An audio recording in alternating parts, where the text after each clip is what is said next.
IVM. Maxed out on your ATC tax saving limit and want to save more on taxes? Don't worry, Paytm Money has got your back. Invest in the National Pension System or the NPS on Paytm Money. India's best retirement plan, NPS, is a smart pension scheme that helps you to avail an extra tax reduction of up to Rs 50,000 and also allows you to save up for your retirement. The returns earned on NPS are completely tax-free. Also, the corpus withdrawn at retirement is tax-exempt too. With NPS, you get to invest in a choice of asset classes and can enjoy professional fund management in a cost-effective manner. So, ab dekh kis baat ki? Download the Paytm Money app from the Play Store, get your KYC verified instantly and become investment ready within minutes. Ab additional tax saving और pension plan के लिए भी Paytm करो.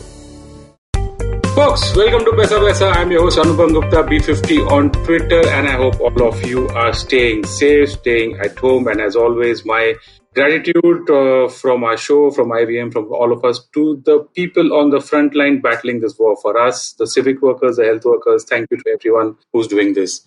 My guest today, my topic today, it's a big one. It's something that we have discussed at Paisa Vaisa, but I have a really special guest for that. We're going to be talking about passive investing as an evergreen option. And my guest is seriously special, Koel Ghosh, Head of South Asia at S&P Dow Jones Indices. Now, S&P Dow Jones Indices is a division of S&P Global, which provides essential intelligence for individuals, companies, and governments to make decisions with confidence. Now, Koel has a very interesting post on the Indexology blog, and you guys must check it out. Okay, so go to www.indexologyblog.com. That's INDEXOLOGYBLOG, indexologyblog.com. There's a lot of insightful research out there and views from the S&P Indices team. We're going to talk about her post. She's written one which is, about how passive investing is an evergreen option. We're going to talk about a whole lot of stuff. So, without further ado, let's get into this recording right away. Koel, welcome to Paisa Vaisa. Thank you so much for doing this for us. The first time we've got someone from S&P Dow Jones Indices on our show. And let's start from there.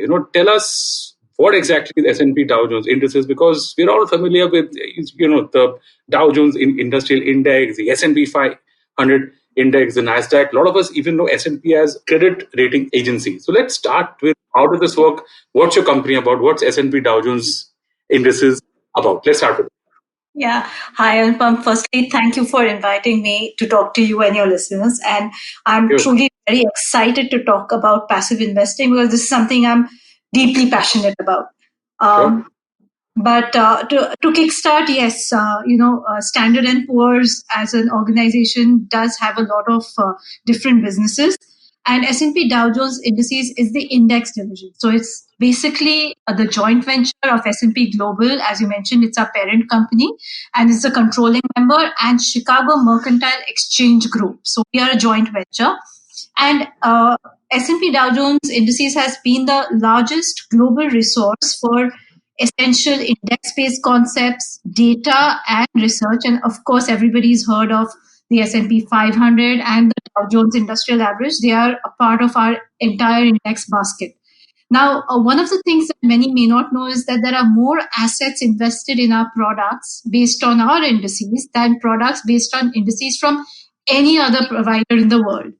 So, Charles Dow invented the first index in 1884. That's your DJIA. It was followed by the popularity of your S&P 500, which became a US market gauge. We have believed in innovating and developing indices across a lot of other asset classes. And this, we hope, will define the way investors will measure and trade the markets. So you spoke about business. Of course, that is again a separate division under our parent. So it is a sister concern, but it has completely different operations and different teams. So we are basically an independent index provider. We offer choice to the market via our different index baskets. And these indices represent different market segments, investment strategies.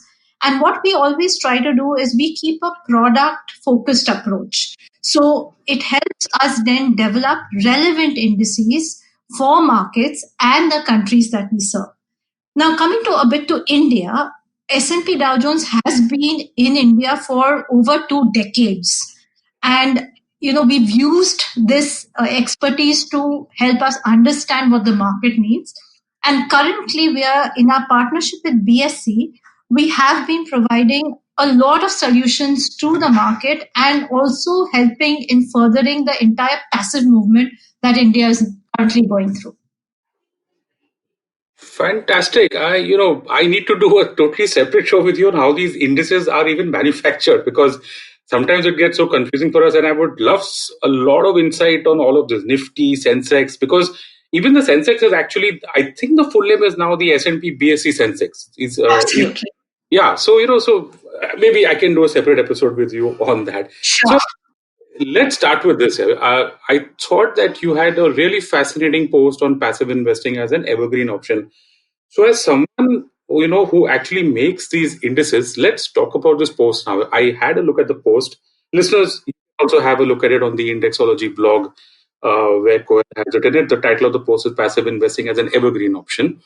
And good Lord, there are so many asset classes out there. So the S&P Dow Jones Indices team keeps an index for all of these asset classes, and that's just amazing. Okay, so I'll run you through these asset classes. There is, of course, the equity, which is the Sensex in India, and the S&P 500 in the US.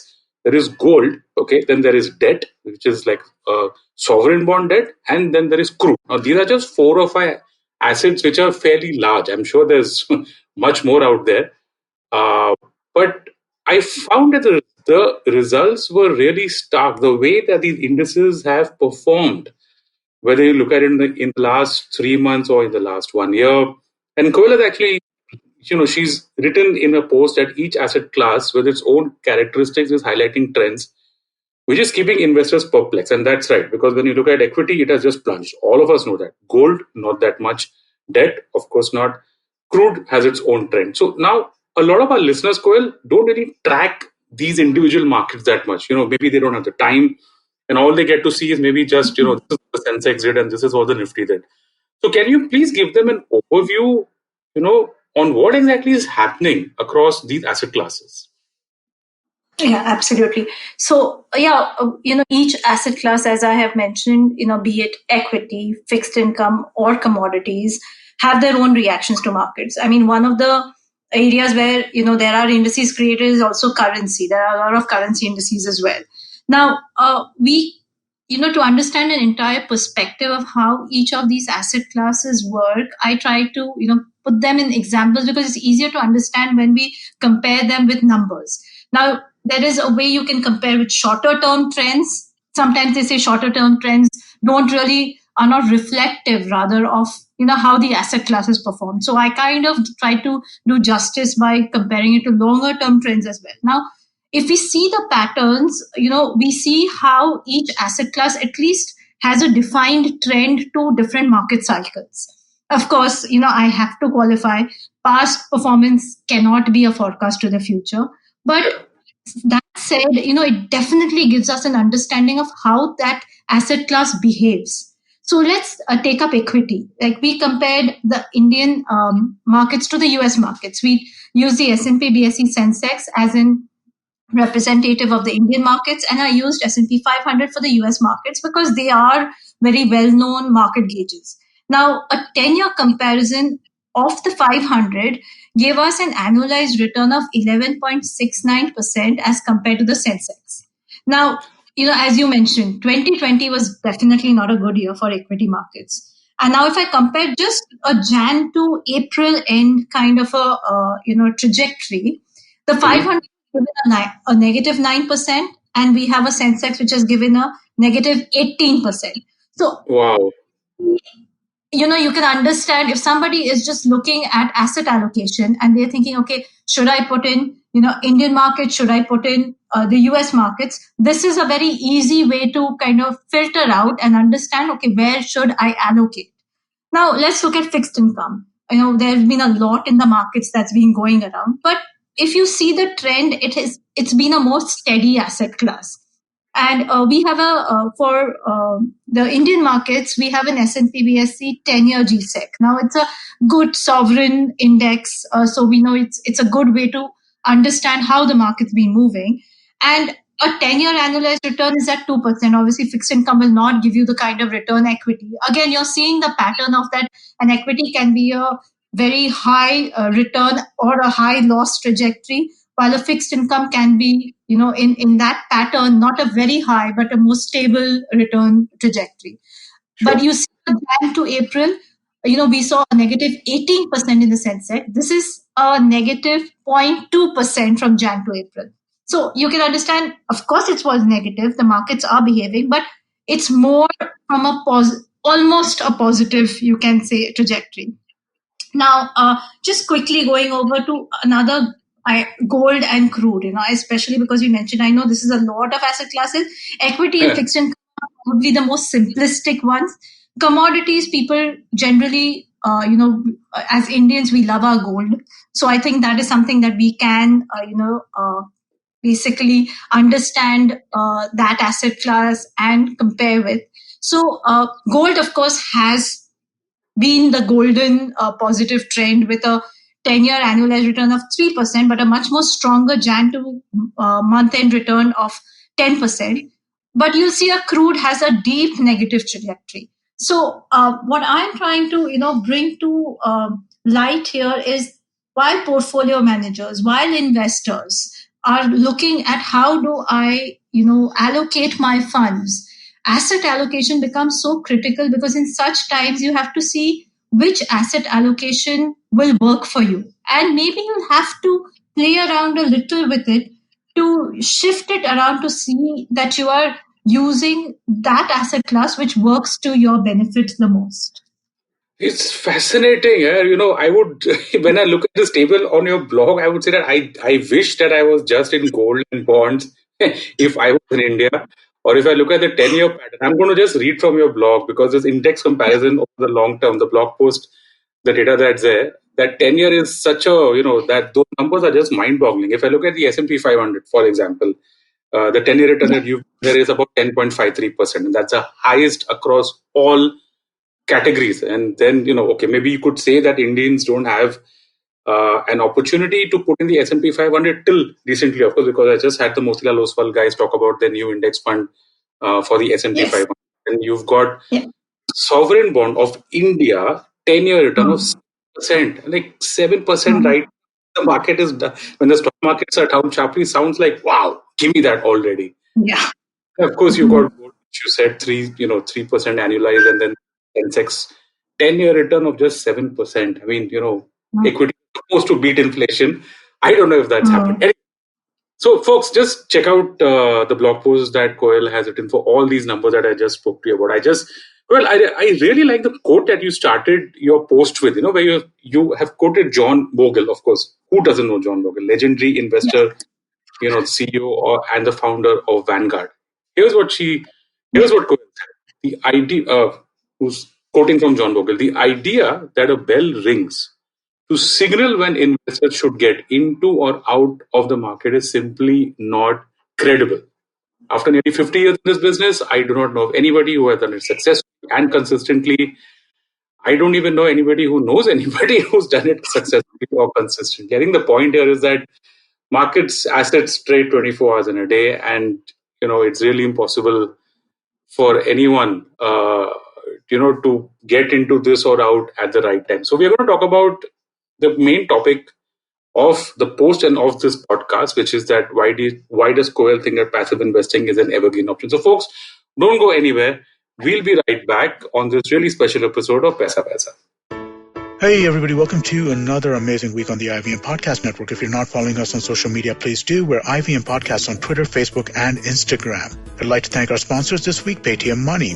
While we're still going through lockdown, let me recommend a few quick shows for you to listen to. Check out Uncle Please Sit with Joel and Tushar. Really enjoy that show. They unpack some of the greater issues that we're facing, and I think you'll enjoy that. Also, do check out The Traveling Professor. That's a fun show that I think you're really going to enjoy as well. Fulia Bazi is a great show. It's a Hindi show about policy and things like that. They had a great episode last week. A close friend of mine from college, Joy Paul, was the guest. They talk about different social networks being used for different things. Very cool show. And lastly, let me tell you about Simplified. Simplified did a live episode last week, and we're making the first part of that available on their feed right now. So do definitely check that out. I'm sure you'll enjoy it. And with that, let's continue with your show. And welcome back to this really special episode of Paisa Vaisa. My guest, Koel Ghosh, head of South Asia at S&P Dow Jones Indices. We're talking about passive investing as an evergreen option. In the first part, we spoke about what exactly does S&P Dow Jones Indices does, and we spoke about how various asset classes, equity, debt, and commodities like crude and gold have done in the last few months in these volatile times, and also over the last 10 years. In this part, we're going to get into the main topic. What exactly, or rather, how is passive investing an evergreen option? So, Koel, here's the thing.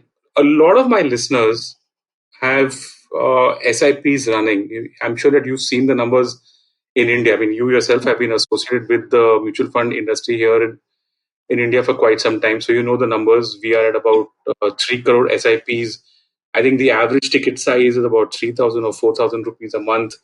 And at least last month, the numbers are looking pretty good. We are doing about 8,500 crores each month into SIPs. I have no idea how April would be. So a lot of SIPs are not looking good right now. And that actually highlights your point about asset allocation that you spoke in the first part. So now let's get into why you've said in your blog post about how passive investing is an evergreen option. Let's talk about that. Yeah, like you did mention the quote, and I think that's one of the things that people try all the time, and that's market timing, and time and again we have been proven that really doesn't work. So before I get into why passive is the evergreen option, let me take a minute to explain passive investing for those who may be hearing it for the first time, or it is something you've been hearing very often, but not really understood what is this passive investing. So let me explain. Passive investing is very simple, nothing complicated. It's just investing in an index. So you've heard of the S&P 500, you have S&P BSE Sensex, your S&P BSE 100, 500. You are basically buying the basket. Now, an index is nothing but that basket of securities, and it could belong to any asset. So, and it could be your fixed income. It could be a combination of fixed income and equity. And the thing about it is designed by an independent index provider through transparent rules. And these rules are clearly laid out in a methodology document. Now, the biggest advantage that you get in an index investing environment is that, again, repeating, it's investing in the basket of securities. So there is no single stock. There's no single sector exposure. You are completely insulating yourself from a risk concentration. Secondly, low cost. Now, active funds or mutual funds, they all charge a higher investment fee. And now, why is that? You have a fund manager, he has a research team. All of this comes at a cost. Now, since this index investing has a preset rule and methodology, it doesn't need these costs. And so, very simplistically, these costs are saved. Now, let me give an example. An investment management fee for mutual funds can range from 1% to almost 2.25%. Now, in passive options, this can go as low as basis points, which is nothing but percentage of a percentage. So if you have to take the S&P BSE Bharat 22 index, which was a disinvestment proposition by Deepam, it is less than 1 basis. So what I'm talking about, the expense ratio, which probably is the lowest, is 0.009%. So you'll have more zeros coming in. So in that, you have such low cost, you are then getting the benefit of that actual index returns straight into your pocket. Now, the other thing, while we're discussing, active and passive, active is nothing but your mutual funds where you have a fund manager who's actually selecting the stocks based on research. And passive is, again, like I said, index investing. Now, S&P Dow Jones Indices biannually publishes a scorecard. This is called SPIVA. It's called S&P Index versus Active. What it does is it compares active and passive. So it will compare the different categories of active funds vis-a-vis the suitable benchmark for the category. So while globally we have a long track record of this kind of a publication happening across regions, in India we started this publication somewhere around 2013. And from there to date, a trend that has emerged is, especially in the large cap funds, we are witnessing an underperformance to the benchmark which we have chosen as the S&P BSE 100. So very simplistically, it makes you wonder why sift through. You have 44 mutual funds. They have a large number of schemes. Within the schemes, you have different categorization. Just invest in a simple index, and you are saved from all that sifting through. And the added advantage is you have an independent calculator, you have transparency, you can go to any public platform, you can go to your stock exchanges, you can see the BSE 100 or the Sensex flashing, you know where it's moving up or down. You have index providers' websites, they give you all the methodology, all the different calculations in terms of how the index is performing, what are the constituents, so you can get all of that information. And that advantage is huge because there is no fund manager bias. Now let's be practical. You have mutual funds, there are star fund managers, but it's all human. Can they consistently give you a performance? So that is also a question that begs an answer, and then probably pushes us and steers us more towards passive investing. So if one has to choose a very simple way to access, say, market returns or sector returns or asset class exposure, this index investing can offer all of that at one shot. So why is it not the evergreen option? Wow, I can do an entire recording with you on the SPIVA India scorecard. That's been one of my favorite documents to keep on reading over and over again. I'm just thrilled that you guys are doing it out here. I wish that we had this years ago. I wish that we had this 20 years ago, because I think in the US, SPIVA is a very well-known and accepted concept. You've got this running for how long out there? We've been running it way back, more than we started in India. So I mean, now we have other regions. You have South Africa, you have the Europe. All of them have now SPIVA running very successfully, and it's become quite a reference scorecard. It is. So, folks, here's the thing. Just go into Google, okay, and type SPIVA India scorecard. I'll spell that out for you. That's SPIVA, SPIVA India scorecard, and you'll find like a whole bunch of PDF documents. There's some from S&P's own website. That's the index team's website. There's something from the BSE. There's a whole lot of other stuff out there. So just have a look at it. You'll be amazed at the results. Okay, you'll be just amazed at the results and why Koel is saying about how passive investing is an evergreen option. She just laid out, the entire intellectual framework about how active is different and passive is different. So, well, all this is great, honestly. You've made such a nice, compelling case for passive investing as an evergreen option. But here's the thing: the sheer fact that there are so many asset classes and there are so many index funds or ETFs to choose from, and there's something that you've written in your own on your own post, where you said that a dilemma faced by many investors is the availability of a plethora of options around them and making the decision of what is the best choice. So let's wrap up this recording with this dilemma. So what is it? What is this dilemma that you've spoken about in your post? Yeah, I think, making a choice is very difficult.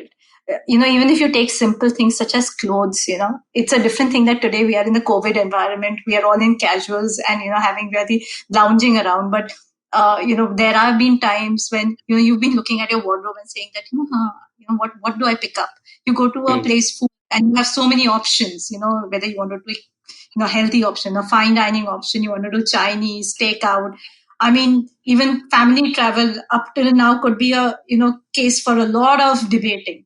Now, that all comes into passive investment also, because if I take it through the way we classify our indices, probably it'll give you a clearer perspective. Now, if an investor is looking for geographical exposure and he's looking country by country, so he can look at a Sensex for India, he can look at the 500 for US, there's the S&P ASX 200 for Australia. That gives you your allocations for your geographical exposure. Then sometimes if we are still talking we have these two aspects you call as plain vanilla indices. So within the plain vanilla, we still talking about then sectoral. So you are looking at finance or pharma, or you look at some themes, say it be infrastructure, or somebody likes dividends, so they get into a dividend theme. Now, one of the common challenges that you basically face in passive investing once it's gone past its initial stages is investors' expectations go beyond plain vanilla returns. So they are like, I'm not happy with just market returns or just the sector returns. I want that extra. Now that's the extra bit is when you want to add flavors to your ice creams. You want to add your strawberry or you want to have your chips, and then this is where factors come into play. Now, factors are very simple. You take concepts such as low volatility, quality, momentum, or value. And if these concepts sound too complicated, it's basically you're taking a lot of fundamental factors that many active fund managers may be using in their stock selection, and you create them into rules and you institutionalize them into indices. Now, that may give you an index which generally picks up all the stocks which are low volatile. Now, such stocks are a boon for markets, I believe. Again, I believe that's an evergreen option, low volatility, because what it does is it has a basket of stocks which will not jump too much in a rising market and will not fall too much in a falling market. So it then gives you a very, very stable kind of performance, which over time, if we do a comparison with normal market benchmarks, has been seen to be doing fairly better. So that is something that then is something an investment manager or an investor can look at in such times where there's a lot of volatility going on. Now, there are multiple indices, like we said. Now, one of the new trend that we've spoken about is sustainability, right? Everybody's talking about, how the air quality is improving. And before that, I think there has been a lot of conversation on, how we need to be more conscious about the environment, the social and the corporate governance. Now, such factors today are getting, kind of qualified and quantified into the indices. And then there are selected stocks that then pick up such companies and put them in the basket. And you'll have a lot of conscious investors, portfolio managers, big institutions who will invest in nothing else but something which is ESG compliant. So given this kind of wide area of choice, you have to be very, very clear in what your investment objective is. So that's when making a choice comes, is you have to understand what you want. So if I have to very simplistically put it for somebody who just wants to put it in a non-financial context, if I'm going to a wedding, I will choose a more elaborate outfit rather than if it's a casual evening. So similarly, an investment portfolio manager will look at what his investment goal is. Is it trying to create a diversified portfolio? Is he trying to be in a very concentrated portfolio? Another thing which is very, very critical and in today's world is very important is core satellite. It's a very, very simple concept. You have your funds and you believe that you are a very good stock picker, then you can use an active approach. But you always kind of keep some funds aside to keep that passive as a satellite. It's like you can imagine you have your sun, which is your core, and your planets, which are moving around it, and that's your satellite. Or switch it. Because I understand in our markets, which is India, our active funds have areas where they are doing well too. And if you have that ability to pick the right active fund manager or pick the right kind of fund that you want, you may want to have that active strategy within you. So there is a possibility where you can use this core and satellite and get the best of both worlds. I'm just amazed at the sheer range of choices out there. Some of us, I have a difficulty walking into a Starbucks and ordering my coffee. So if that can get to be such a complicated decision, then folks, what you should do is you should really, I think first, well, what would be a good starting point? First, be aware of what is there on choice. Do you think that that's a good starting point? I think the good starting point is first understanding what you want, which I said, your investment goal. Is it a short term? Is it long term? What is your risk reward, expectations? I think you start there. Once you understand what you want, then you start fitting the jigsaw puzzles in terms of picking out the pieces and putting it as far as, as the basis on which you want to be. But I think in today's world, especially with the COVID scenario, I think it is important that everybody looks at diversification. So you should look at, diversifying your entire asset allocation. Yeah, really important. I mean, when I look at the data that you shared on your website, I would love to be in those asset classes which have actually given stable returns as compared to seeing your entire portfolio fall 20%, 30%, 40%. So folks, there you go. Get to know yourself, your risk return profile, and get to know what products are out there. Of course, always talk to your investment advisor. The range of products is huge out there. We just spoke about S&P Dow Jones Indices and the kind of indices that it offers. And because there are so many indices out there, you'll find similar index fund and ETFs out there. This is a wrap on this episode of Paisa Vaisa, the passive investing as an evergreen option. My guest, Koel Ghosh, head of South Asia at S&P Dow Jones Indices. Koel, thank you, really. Thank you so much for joining us. Thank you for having me. Had a good time recording this to get your perspective on this. Folks, stay safe. And once again, thank you to all the frontline workers who are helping us to be safe at home. Hope that you've enjoyed listening to this episode. Koel Ghosh, head of South Asia at S&P Dow Jones Indices. Koel, thank you so much for joining us. Thank you.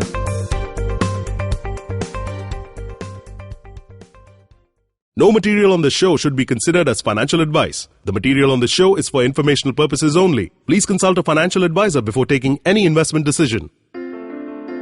Entertainment is like food for the brain. It's a window to culture and a great way to understand the world around us. The internet has changed what it means to be an entertainer, creating new storytellers with millions of fans. It has spawned a new breed, the story sellers, those behind the scenes creating the business for this ecosystem. They work with brands, platforms and channels who are keen to capitalize on an audience hungrier than ever for more stories.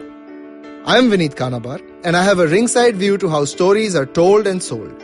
On my show, I bring you creators, artists, executives and marketers for a freewheeling conversation around the business of entertainment.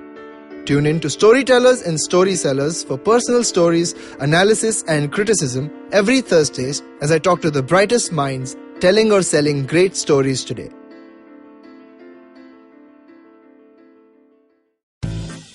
Do you wish you were smarter? Well, so do we. But the next best thing? We could make you sound smarter. And to help you with this endeavor, we are Simplified, a podcast that attempts to break down the complex world around you with a little knowledge, a lot of poor jokes, and a ton of random trivia. Episodes out every Monday On the IVM Podcast app or wherever you get your podcasts. See ya!